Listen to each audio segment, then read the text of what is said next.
Good morning.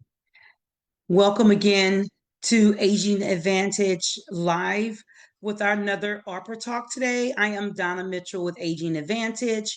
And today, again, we're going to have a guest speaker.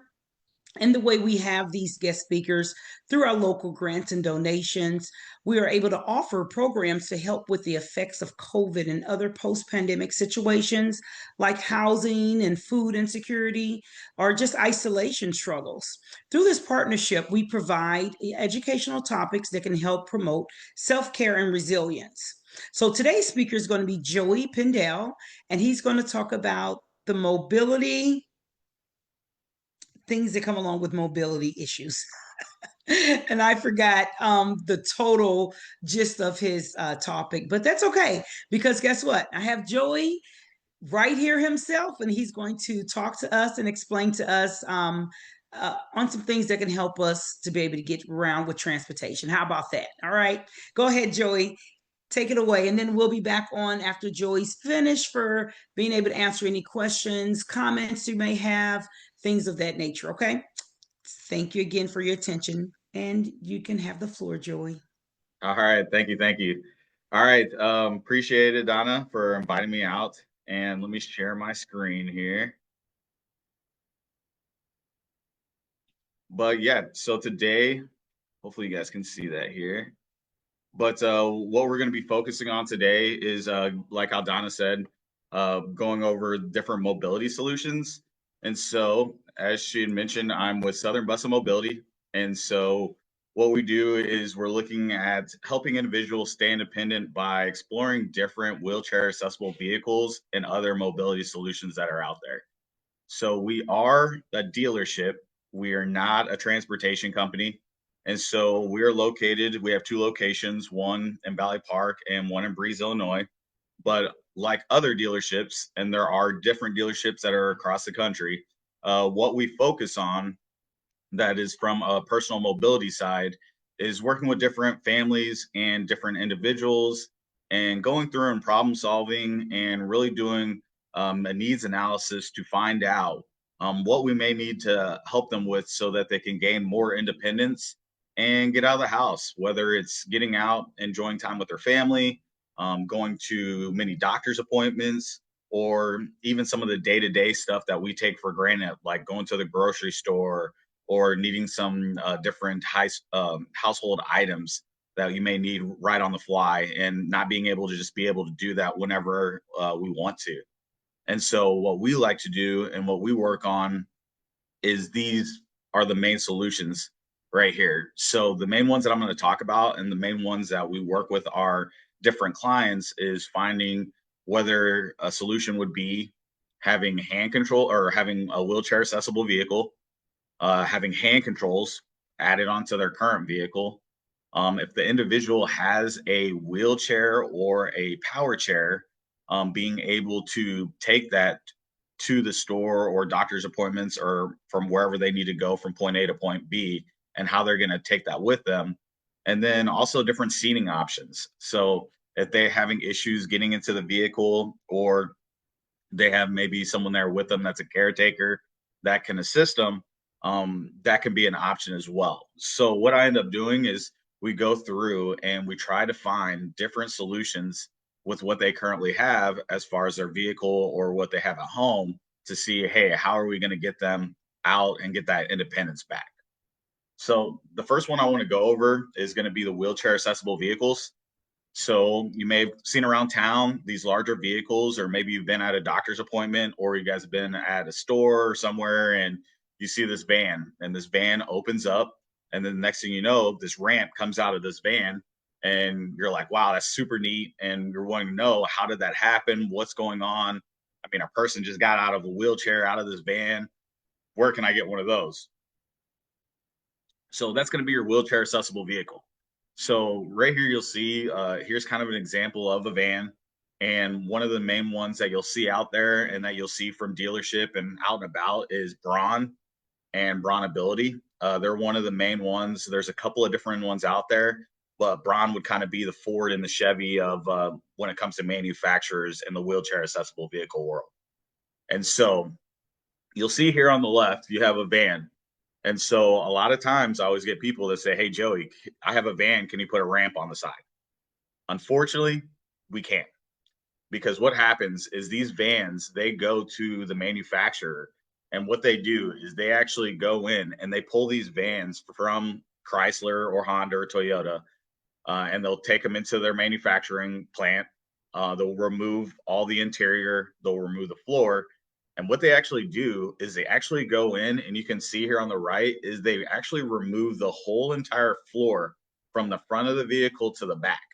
And what that does is it gives room so then they can then put in a brand new floor that's reinforced with high strength steel. And that is what's going to house the ramp.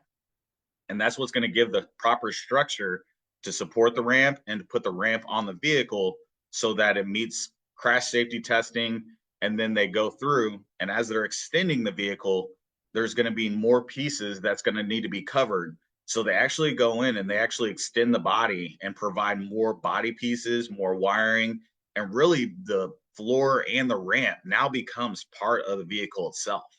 So now it's not just having a ramp on the side, it's actually manufacturing and creating a whole new vehicle that is actually supporting this ramp and housing the ramp on the vehicle. And so what it also does is the ramp provides you with extended room.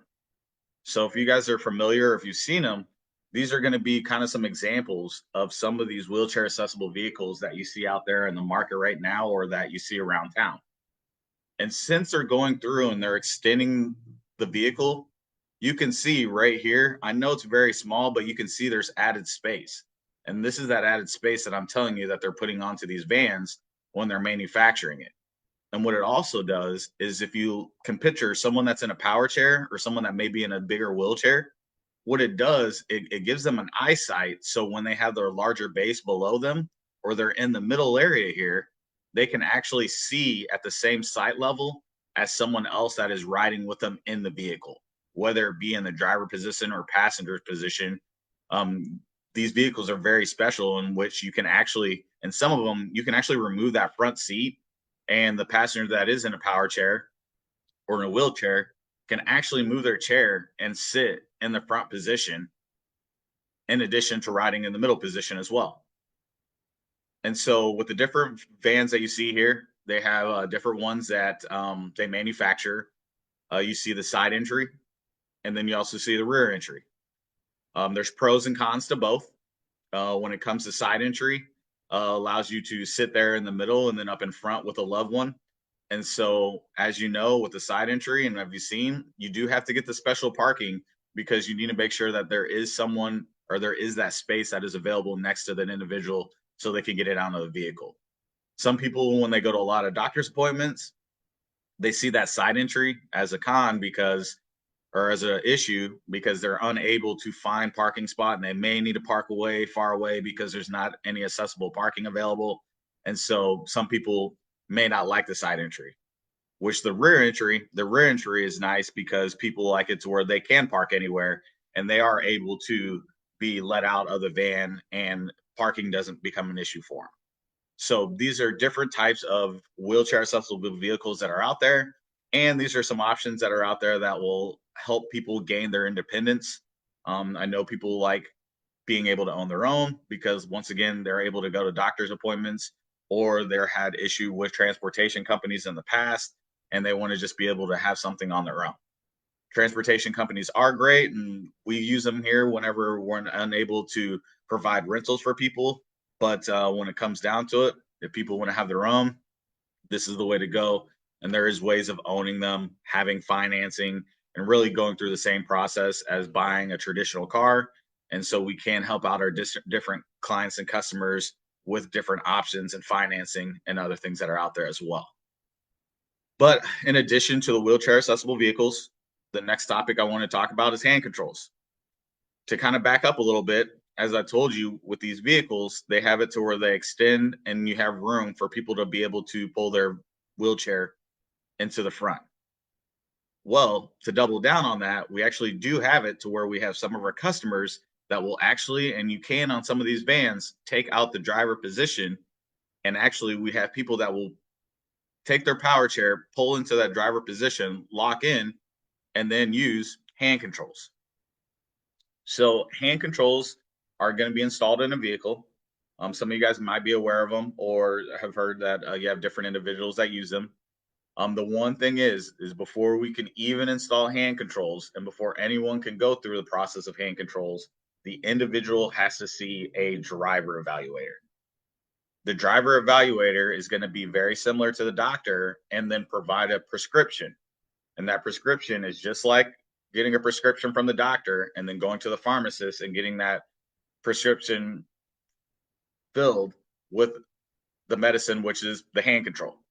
So what we have to do is we have to have our client go to a driver evaluator and they are being evaluated.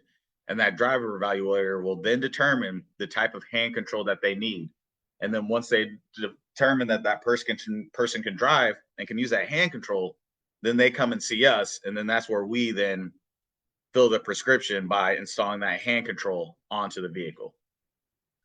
All hand controls are set up to where you do have to push for brake, and then depending on the person's restriction or their capabilities, gas is set up in different and numerous ways, and then spinner knobs are then added to the steering wheel.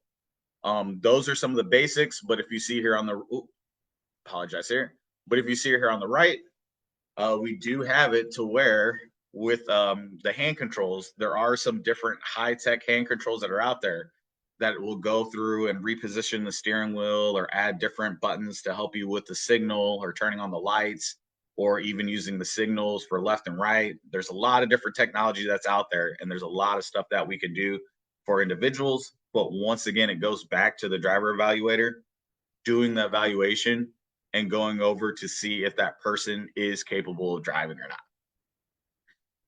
We do have it to where people will have hand controls, and when they move from vehicle to vehicle, they do have to see a driver evaluator because one thing that a lot of people don't realize is that different vehicles shift and different vehicles are operated in different ways.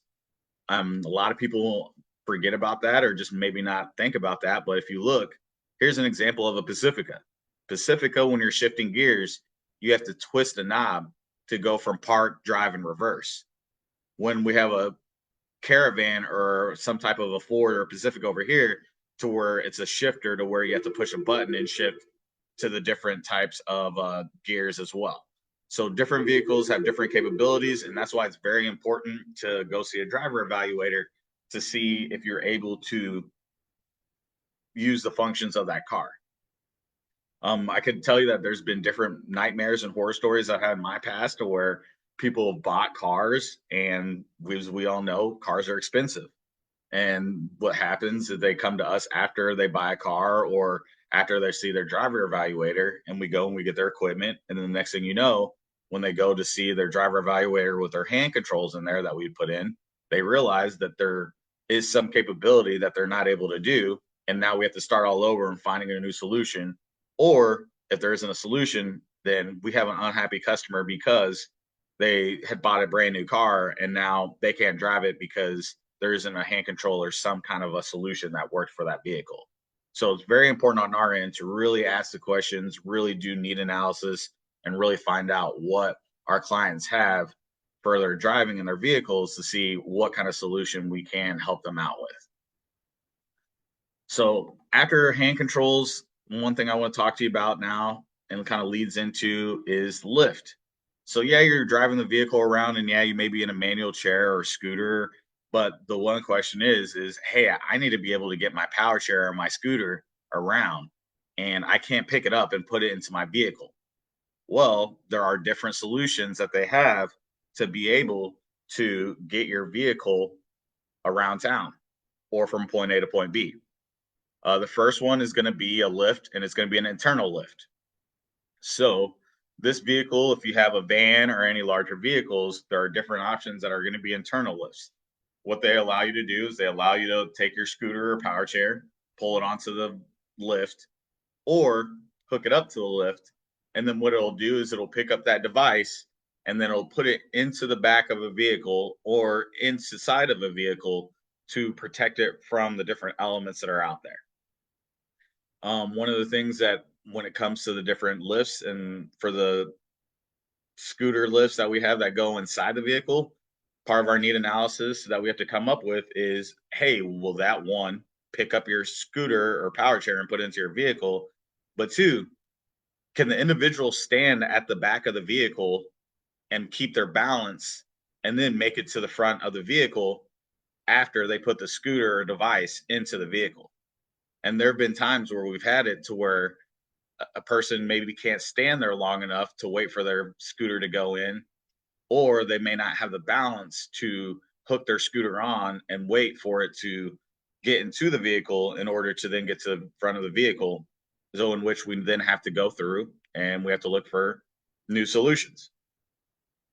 But going back, the internal lift, they're great because they help protect your device from the elements and they allow you to keep the scooter safe and inside the vehicle at all times. So those are examples of a lift that we have are the internal lifts. Another example that we're going to have is the external lifts. Imagine that you guys at some point have seen these out and about. They're going to be the ones that go on the back of vehicles into a trailer hitch, and then they sit on that back of the vehicle. As it said, an external lift. So very similar to the internal ones, but the only thing that's different is that, yeah, they are going to be a little bit cost effective, but the one thing about these is they're going to be on the back of the vehicle. So they're going to be out in the elements and they're also going to be exposed to drivers that are behind you.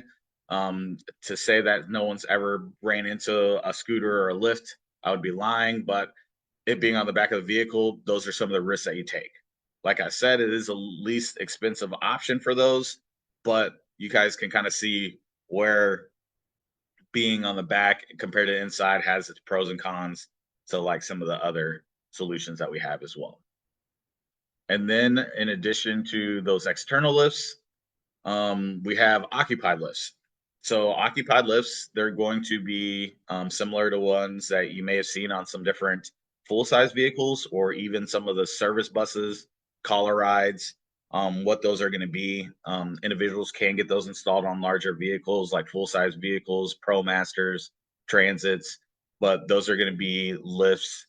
They're great for larger chairs, scooters, but that'll allow an individual to roll onto the lift or someone can push them onto the lift. They can stay on the lift and then the lift will then take them, pull them up, and then pull them into the van to where they can be secured. But that one, like I said, it's going to be a larger vehicle. The one thing that you get with those vehicles and the one thing that may be a con with that is if you have a larger ProMaster or Transit, when it comes to transportation into the parking garages and some of the larger hospitals, those are going to be tough because of how tall those sit. So once again, we're doing different need analysis to see what that individual may need or what they may have available right now to determine which one of these are going to help them the best to get them out and about and to get them to point A to point B with their different devices. And then last example that I have that is a great solution that's out there, and one that we see that a lot of people use by themselves or with caregivers is going to be different seating options. So there are different seating options out there that our manufacturers have. And once again, going all over the different stuff that we have with the hand controls, the lifts, the seats, those are all installations that we can do in-house and that other dealerships can do as well. So that if we're not close to you and you have a local dealer, talk to them about it. They should be certified to where they are able to do these installations on different vehicles or provide you with some kind of a solution or need analysis to figure out what solution works best for your clients and the individual or family that you may know that may need someone that needs to gain more independence. But like I said, the last option here is going to be seating options. We do have individuals that are drivers, and what they do is this kind of wraps everything up. But you can actually have different solutions added onto a vehicle if you have a vehicle that's capable of being modified. And so what I mean by that is if you guys see there's a chair that comes out of the driver's solution or the driver's seat. So what happens is this individual can have it to where they transfer into the driver's position. They can actually have a lift that comes out of the back of their truck that comes over next to them. They can then hook up their scooter or power chair or manual wheelchair to this lift. And then the lift will actually pull their chair and device and place it into the back of their truck. Then that individual can then use this chair, pull them into their driver position. And then if we have installed hand controls, then they can then use hand controls to drive this truck and gain their independence and have their independence back on this type of solution. So there are many ways that people don't have to have a wheelchair accessible vehicle. They can take their current vehicle, and depending on if there are things out there that we can add to that vehicle as far as modifications, we can add these solutions to where they can drive and take their devices maybe in their current car and not have to switch over to a van. And we do have a lot of individuals that will go this route because they may not want the idea or like the idea of driving a van. And this is an option that they can use. As sometimes there are issues where people, hey, the van is the only option that you have, but it's kind of do you weigh the option of driving a van or being able to get out and do what you want to do? But going back to seating options, there is a driving option for a seating option. And then if the person is unable to drive, then we have our passenger solution. It allows an individual to be in the passenger. They can transfer over from their driver or their power chair over into the passenger seat.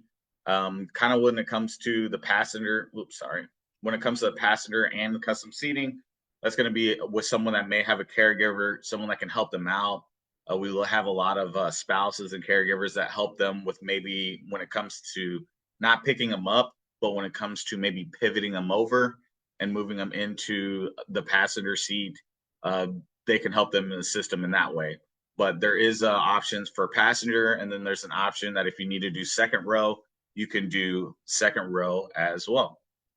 But guys, there's many different solutions out there. So the one thing I would say is, use me as a resource. If you have a local dealership, always talk to them. I mean, really, at the end of the day, we've seen things for many years. We've seen things come across that they come across all the time, but then also we've seen things where we've never seen it before. So it's our jobs to really go through, see what's out there, and really put together a need analysis to determine how we can help that individual gain their independence. But I would definitely say reach out to your local dealer and talk to, you can use me as a resource, but anyone, but there's definitely different solutions out there. And, we want to do as much as we can to help that individual really, really gain that independence and really be able to provide these options for them. But I know I went over a lot of different stuff, but yeah, if you guys have any questions or anything like that, or if we need to revisit, I mean, we can definitely go over a lot more because, like I said, there's a lot that I covered, so we can really go over into the details.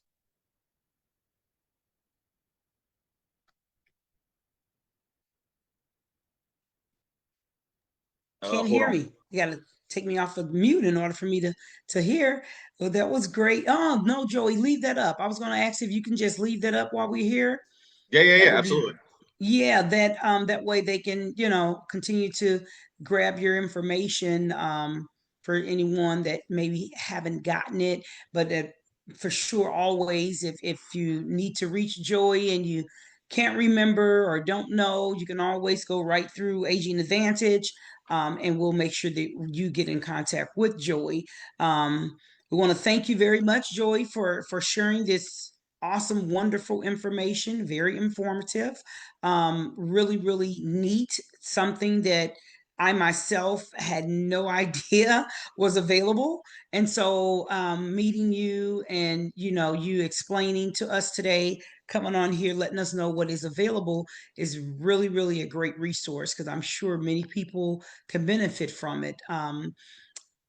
We just got to, of course, there's always questions. And one question came to mind while you were talking was, have you experienced or do you know if there is a type of scooter or wheelchair that's not um, able to be, I guess, comparable with the type of vehicle? Is it anything at all that, you guys would strongly suggest if somebody was interested to say, stay away from this type? I mean, really, I mean, it's hard to say to stay away from a type of chair because at the end of the day, that chair might be what that individual needs to get them around, or, Okay. some people may have different sores or wounds, and so being able to take the pressure off of it by being able to tilt back. I mean, really, we can't say stay away from them. I know Okay. that when you get into some power chairs that are some of the larger ones, you kind Hmm. of get some of the dimensions and you get very limited on what you can use.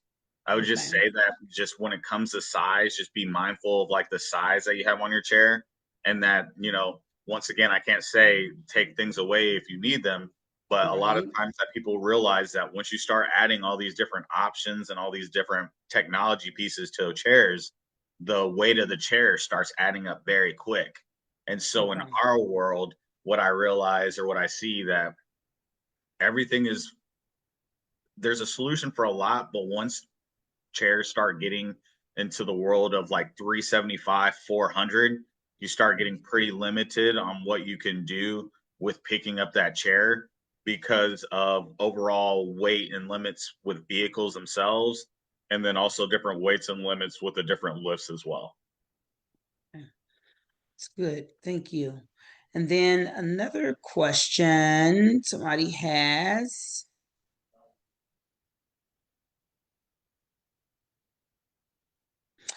What is the average price for some of the additions? Like, do you guys have ways for people who have low income to pay for these adjustments? Yeah, good question. So, I will be honest, when it comes to these vehicles do get pricey. When you see a wheelchair accessible vehicle, a lot of people will look at the vehicle and they'll go, wow. And I'll be honest, they could be anywhere from 30, 40, 50, 60. I mean, the brand new ones that we see get up to $90,000. And so, if you guys go back to what I was showing you at the beginning with how they take a van and they completely come in and cut out the floor, once I show people like those diagrams and those videos, they start understanding like, oh, okay, now I understand why these vehicles and why these items cost so much. And so what you end up getting into is a vehicle gets up to like 30, 40 grand because you have a price of the chassis, which is the van and the vehicle itself. And then you have the cost and the price of the modification, which is going to be the ramp and all the features that happen with the modification. So if you do the math, say if you go and look at your Dodge Grand Caravan or Chrysler or van that's out there, you're like, oh wait, that's going to be already a ten to $15,000 van, and that's just the van. We're not talking about them putting in this reinforced steel ramp with all these electronics and these functions. So that's where that additional 10 to 15,000 comes, and it adds up real quick. So when it comes to vans, you're looking into anywhere from the sweet spot of a van is 25,000 to the high end expensive van right now can be close to 80,000. When it comes to hand controls, they're going to cost a few thousand to get them installed as well. Same for the different lifts and the seats. It's very unfortunate, but the stuff, as it's not the lowest cost of stuff. And so when it comes to seniors right now, when it comes to funding, some of the funding that I've seen people do is, um, if veterans going to the Okay. VA and working with Okay. the VA. The VA has different service and non-service connecting grants that they provide for Hmm. veterans that go towards vehicle modifications. And then if Okay. they are service connected, you can always reach out to me and I can help you with those different the paperwork that's out there, because there's different forms that they can fill out, and the VA will actually kind of they'll actually put money towards a vehicle and will pay for some of these modification. It just determines if they're one service or non-service connected, and then kind of what if they've reached out to the VA and if they've gotten any assistance from the VA, they may actually get assistance for a vehicle as well. So that's funding that's out there. Another source of funding, I know that, and it could be for seniors, but this is something to think about because I know some people look to get back out working just to have a job, just to get out and get, some fresh air, get out and about movement, there is an organization here in town called Vocational Rehab in Missouri. And Vocational Rehab in Missouri, they help fund conversions. But what they are is they will put money towards an individual that wants to work. So if the individual wants to get back working, as long as they're working and doing some type of hours, whether it's like office filing, something that's out there, and maybe something to look into is to maybe get back into work because they will help pay for the modification. And these Mhm. modifications on these vehicles, if they're putting grant money towards it, we can technically use these as down payments or deposits, and then can figure out other Mm. ways to help with funding or kind of navigate the system so that an individual can then start making their car payment or figure out a way if there's other ways to fund equipment that's out there as well. But I know that when it comes to the VA and vocational rehab, we have a lot of individuals that are using them to get hand controls put in existing vehicles, or getting some type of lift added to existing vehicle, or even helping them fund some of these wheelchair accessible vehicles to the point that the customer is only having to figure out financing and then figuring out what they're going to do for their monthly down payment. Okay. Man, that is really neat.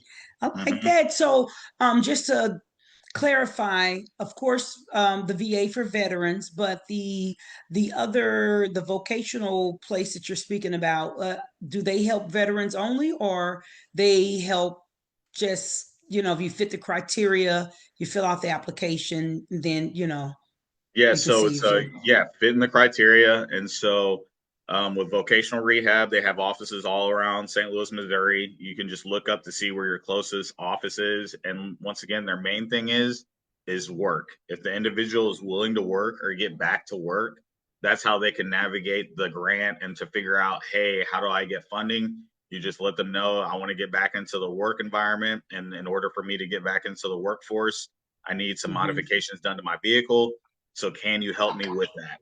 And so really that's talking to them about that. But at the end of the day, I look at individuals and it's like, yeah, you may not want to go back to work, but going back to work, that could help you pay for, or you can get some funding to get more independence in your life.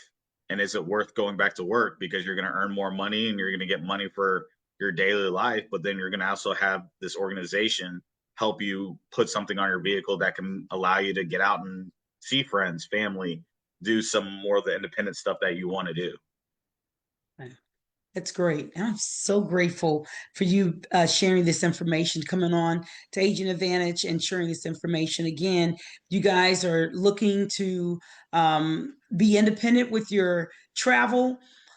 Look up Joey, call them, email them, contact Agent Advantage so we can get you in contact with them, because this would be a great opportunity, a great way for you to maintain your independence when it comes to being able to travel. You don't have to, we can combat the isolation, and this is a great way to do it. Get you back out there doing the things you love to do, how you love to do them, and there's a way now. So no more excuses. Call Joy. Don, And I again, wanted to want to. mention also one thing real quick too is a lot of these places, and you don't have to use our dealership, but look to see who has local dealerships. But some of these places they do have wheelchair accessible vehicles available to rent. So Okay. look in your local area to where, you may not want to buy one right away. Look at renting one. Try it out, see, how fun it is. They're just being able to get some of that independence back, and, maybe try renting first and see how you like it. And if you Okay. love it, then maybe little like later down the road, you can find a wheelchair accessible vehicle that's a lower cost option. But, try to at Okay. least rent one and see how it is getting out, seeing the family, going on trips. But I definitely Yeah. suggest trying that first if they're Okay. not used to it, and then going from there. Okay. That's a great idea too, Joey. Thank you. You're welcome. Yes, again, thank you very much. Doesn't look like we have any more questions, but I'm glad you left your information up. So there is a way to get in contact with you.